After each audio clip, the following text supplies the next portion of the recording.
Hello again, writers! Yesterday, you started logging your ideas for your All About book.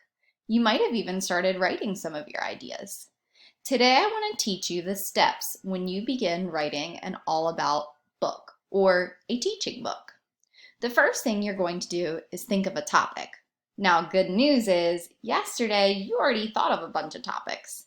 So today, you should have your topic list ready to go. Step two, you're going to say what you want to write on your fingers first.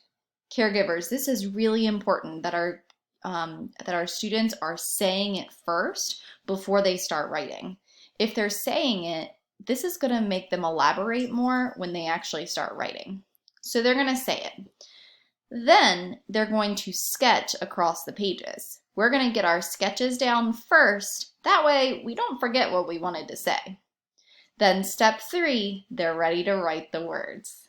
I can't wait to see what you do today. Keep up the good work, writers.